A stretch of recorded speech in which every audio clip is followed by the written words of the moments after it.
Hello, welcome back to the Q&A show 49. And we're going to have to do something special for 50, I think. And we'll sort that out next week, though. This week, we've got a load of questions to get through, and some really, really good questions, actually. So this might be a two-part show. I'll only know at the end, see if I can get it in within 10 minutes or not. Let's get straight into it. First question from @JabryWild. And he asks, running outdoor in summer, what to take before and after? First of all, mate, I would recommend you go to our series Training Indoors and go to the final episode of the 4, which is podcast 535. On there, I talk a little bit about nutrition, adaptation, adjustments really for training in the heat. So go and check that out. And we also talked about it on another podcast. So if you're a regular listener to the podcast, you will hear a lot of tips about how to, what fluid to take, what differences you might get in fueling strategies and things like that within those shows. But show 535 of the podcast gives you a lot of insight into this. My main advice for running outdoors during the summer in terms of what to take is pre-cooling. So a nice, really cold, almost ice slushy before you run, and then having another ice slushy ready to go afterwards, just to get your whole body temperature down. That is going to be your biggest key to performing and recovering a little bit better when running outside in what is now consistently here in Dubai becoming 45 up to 50 degrees summer heat. Summer is well and truly here. I hope that helps, mate, but certainly go and check out show 535 on the podcast, and that will definitely help for you. Next question @Tutsagram. Altitude training versus heat training, and he just leaves it with a question mark. Well, if it's versus one versus the other? Altitude is obviously training at it doesn't have to be at altitude. You can create a different altitude, but what you're creating is a difference in pressure, so partial pressure of oxygen. So there's not less oxygen at altitude, it's just less pressure. So it's harder to get that oxygen down into the lungs, as we use pressure when we breathe to force oxygen into your lungs. When you have less pressure, less oxygen is getting forced into the lungs. It's not actually that there is less oxygen. Training in the heat, obviously we talk about this a lot here. Again, go check out those podcast shows where we do a 4 series of training indoors because of heat outdoors. That will give you some idea of what the adaptations are when we get to training in heat. It's a lot to do with heat stress, and what that means is dealing with the fact that your body needs to cool itself down. So you're pushing blood out to the peripheries in order to get it cooler to go back through the body. You're also getting adaptations at the stomach level. You're getting adaptations at the muscular level, all due to this basically cardiac strain due to needing to cool the blood to put around the body. So what's the difference? Well, they're very, very different. One, you're training to deal with less pressure of forcing oxygen into the lungs, and one you're dealing with staying cooler in hotter conditions. So there isn't really a versus here. If you're training to go in hot conditions, then you need to train in heat. If you're training to go to altitude, then you need to train at altitude. There's not really a versus. I hope that answers that one, mate, without being too short and blunt with it. If you have more questions on that, please send it and I will try to answer it for you.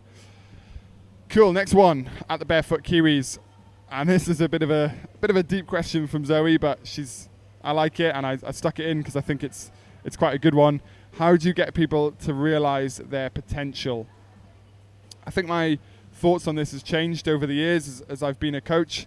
I started coaching when I was about 16, 17, and it was very much I was a tell coach then. So this is what I've learned, and this is what you need to do. Now it's very much changed to what I've learned is one thing, but how to get it across to people is another. And essentially it doesn't matter what you know, but if you can't get people to buy into it, then it's completely worthless. And I think this is where you get people to realize their true potential. The number one thing is people have to get bought into what their goal is, what your training methods are, to really unlock their potential side of things. How I go about it with people is I get them to tell me what their real true goal is and why they want to get to that goal. Then you can sort of see a path to what their actual potential is.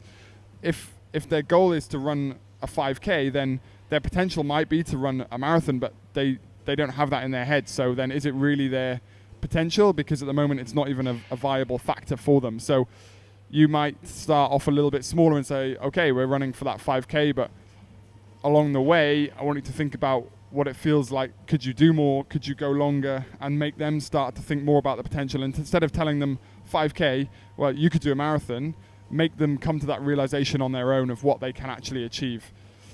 When someone has a huge goal and potential, such as, say, an ultra marathon, or as Zoe's doing, like an ultra race across their home country of New Zealand, you have to sort of, it's less about helping them to realize their potential and more about managing it. So unlocking certain points of the goal that they have. So if it's, for example, with you, Zoe, like a run, a bike, and a kayak goal, we need to take those and break them up segmentally and make you understand your potential, your running potential, your cycling potential, your kayak potential. And from there, you understand the whole potential of what you're going into. But it's really about getting that person to buy into what you're doing and buy into the method that you're using, and that will then take care of their own potential. What we get a lot of is people coming along to our sessions and doing a few things. They might run 5K without even realizing they've just run 5K, and suddenly they're like, oh, I'm going to take over the running world. I want to run for 24 hours. I want to run multiple marathons. I want to do sub 3 hour marathons. And you're like, okay, this is awesome. Like you've got the drive, the ambition. Now we just need to actually sort of gather that all in and help you to realize, how to get there and your why of getting there. So yeah, it's a really good question. I think explained how I get people to realize it, but more to the point is getting people to actually be realistic and harness that potential so that you can actually get there. Because I think you can have a whole load of potential, but if you're not getting there in the correct methods or having the correct drive to do it, it can you can fall short a few times. So ultimately, yeah, understand the why, help them to understand the process. Try not to be a tell coach, so ask questions more than you tell, and they will soon go down that path on their own. I hope that answers that one. That could be a whole podcast show, I think. It's a really interesting question. Next one, at Oliver Higgins, we're bringing this more back to a more scientific answer here. How to tell whether tiredness is undersleeping or undereating. That is a good one. I would probably say, if I had to give an answer in terms of black and white answer to this, I'd say it's rarely an undereating thing, normally undersleeping. So, yeah, I reckon half of people who don't recover properly are just not sleeping enough. Nutrition is normally taken care of. The body will tell you when it's hungry and put in mechanisms to make you eat. Sleep, we have a lot of other ways to get around it. You can sort of distract yourself from good sleep with caffeine, making yourself do exercise, so getting adrenaline from your body naturally, and that you do that, like you start a run or you start a bike or a swim feeling tired, and then 5 minutes in you feel like you wake up and you go. Well, that's your body dropping in a load of adrenaline and sort of wake up hormones that get you through it, and then you just go back to feeling really tired again afterwards. So there's a lot of ways we can mask being tired, whereas with food we tend to get hungry and crack and go and eat.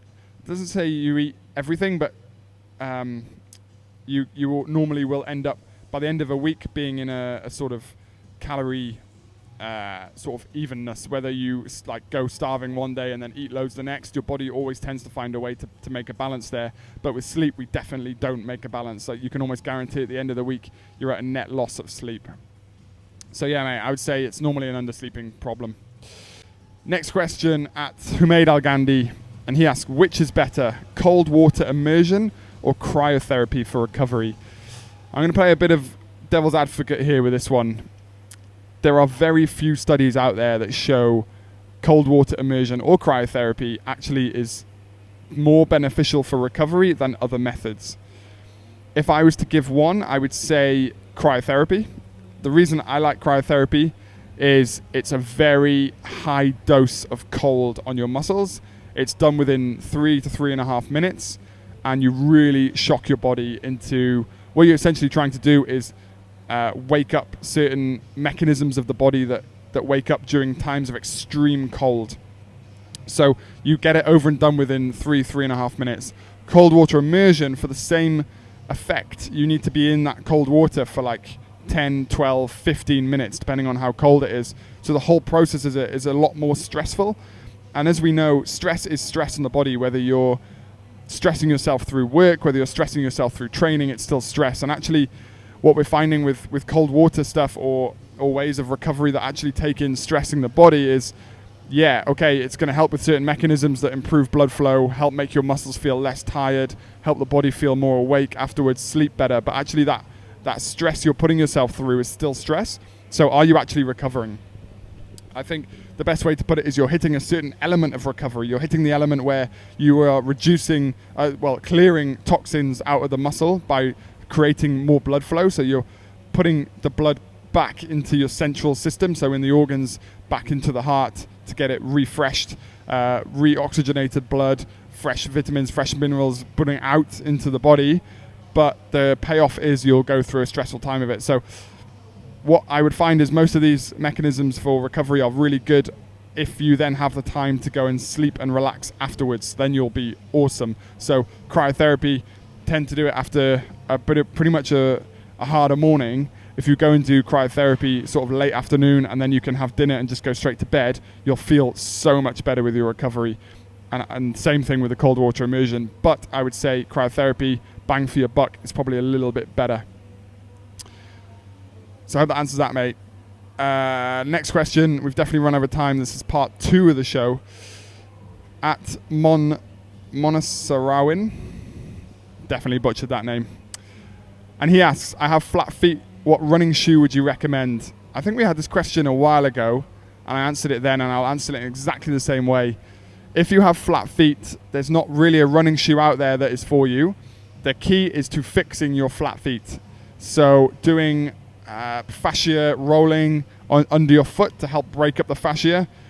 Then you can do strength exercises for your arches, for your toes. So scrunching up bath mats, towels, making the toes curl and then straighten. But what we're essentially trying to do is to get this arch of the foot to flex and extend. That's what we want it to do when we're running. So you can do tiptoe walks, you can do lateral tiptoe walks, you can then progress into some more bounding, some calf jumps, some skipping, doing it barefoot as well to make sure that you're getting your foot working correctly. And then once you've strengthened the arch of the foot, which will take, like any other strength program, 3, 4, 5, possibly 6 weeks, depending how committed you are to it, then you can get back into finding out what shoe you think is best for you. But there isn't a magic fix, and I certainly don't recommend using insoles to fix it either. I think that you're masking a problem there. You need to go around fixing the weakness first, and that is the weakness in the foot if you have flat feet. I certainly used to have flat feet. I still don't have great feet, but I work on them pretty much every day to make them stronger. And a real simple one is walking around barefoot at home as well. That will make your feet stronger, and actually feeling what you're doing. Do some balance work. Feel, where's your foot not switched on? Where is it? We do work a lot of it within the Run Strong program is single leg work, and that's helping to strengthen the lower leg. It's helping you to find proprioception within your foot and then move forward. And obviously then, once you have got strong feet, I'd recommend the On running shoes. I don't just say it because they're a partner of our brand, but I was using them before I came on board with Inner Fight and before they became on as a partner, and I just get on with them really, really well. And for someone who has suffered with flat feet, I find that they take care of my feet. Just make sure that you change them as and when you need to. So they recommend around 400 kilometers of running, and you need to just get new ones when they're done. They're not a shoe that you can sort of run into the ground with, like maybe a more minimalist shoe would be, because you've got those clouds that you need to that work as part of the shoe. You need to make sure that they're working correctly, and once they've collapsed, they're not. So that'll put your foot in a bad position. So, yeah, I would go with that answer there, mate. Cool. Last question, and it's from @Lizzie from Brizzy, and this is possibly the best question of the show, and it's not the easiest to answer, but I'll do my best. Why is it so hard to activate glutes? The infamous glute activation. We do so much of it, and I think the biggest answer here is proprioception, which is understanding what it feels like to activate your glute. The reason, I think the majority of the reason is we spend a lot of our time sat down, and you're stretched the glute muscle once you're sat. A stretch muscle is a weak muscle. It hasn't got good blood flow going through it. And what we're doing is, I think it's a build up over time, is you sit down for a while, your glutes get stretched, then you stand up and they need a bit of time to wake up. But what we do is we just go off and walk.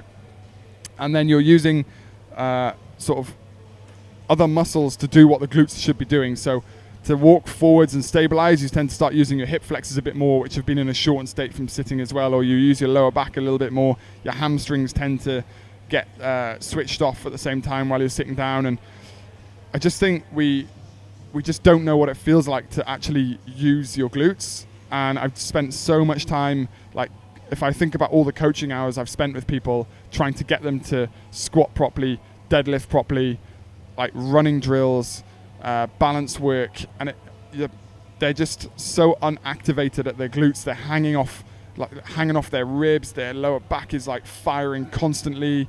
They're getting shortened in the lower back, which means that they're then having to use the hamstrings a little bit more to stabilize. Then they become really quad dominant because the hamstrings aren't that good at stabilizing. They're more of a eccentric, and like they create power and force really well. So then you become very quad dominant, which makes your hip flexors tight, and the whole sequence just goes about just bringing everything away from your glutes. So certainly if you've done the Run Strong program, you'll know how glute heavy it is. And what I want you to feel is when you're landing, that you're actually stabilizing through those big glute muscles, your big bum muscles, and you're pushing off, firing off through those bum muscles as well. So the whole exercises that we do is around understanding what that feels like, all the way from the glute bridges, not using your lower back to bridge up, actually using the glutes and the hamstring to really activate and push your hips, to the low power step up where you're stepping up and feeling your hips drive forward.